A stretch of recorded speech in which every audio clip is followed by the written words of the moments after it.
अस्सलाम वालेकुम जी। सबसे पहले मैं आप लोगों का बहुत ज़्यादा शुक्रिया अदा करना चाहती हूँ। जिस तरह कमेंट्स में आप मेरी हौसला अफजाई करते और मेरी रेसिपीज़ को पसंद करते हैं।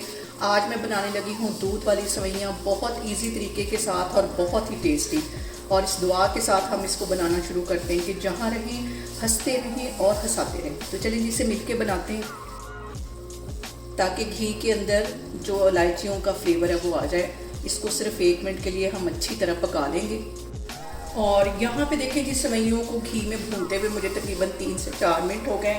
अब इसके अंदर मैं आधा किलो के जितना दूध डाल दूँगी। 1 गिलास मैंने अब डाला है, 1 गिलास इसमें मैं मज़ीद डालती। और यहाँ पे इसमें चला जाएगा आधा किलो दूध। फ्लेम मैंने यहाँ पे लो रखी हुई है, लो फ्लेम पे ही हमने सारा करना है।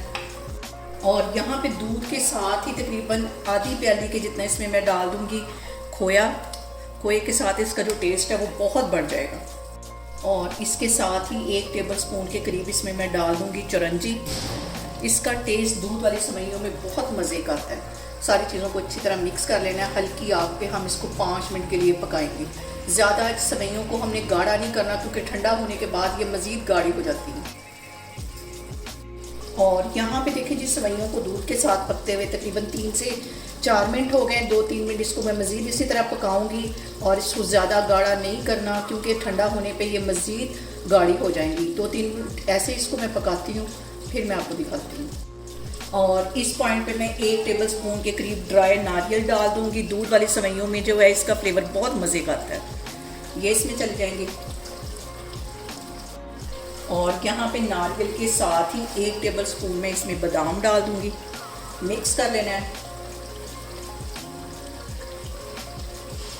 और यहाँ पे देखें जी, सेवइयों को इतना ही पकाना है। ठंडी होने के बाद ये मज़ीद गाढ़ी हो जाएंगी। चूल्हा यहाँ पे मैं बंद करती हूँ और तकरीबन 2 टेबल स्पून के करीब इसमें डिब्बे वाली मैं क्रीम डाल दूँगी। ये चूल्हा बंद करने के बाद मैंने डाली, इसको कर लेना है मिक्स। और यहाँ पे देखें जी, बहुत ही टेस्टी हमारी दूध वाली सेवइयाँ बन के तैयार हो गई हैं। आप लोग भी इसको लाजमी ट्राई करें और मुझे कमेंट्स में बताएं कि आपको मेरी रेसिपीज़ कैसी लगती हैं। और मेरी वीडियोस को ज़्यादा से ज़्यादा शेयर करें और मुझे सब्सक्राइब करें। और अपना बहुत सारा ख्याल रखें। इंशाल्लाह ताला मैं एक और वीडियो में आपके सामने आऊँगी। अल्लाह हाफिज़।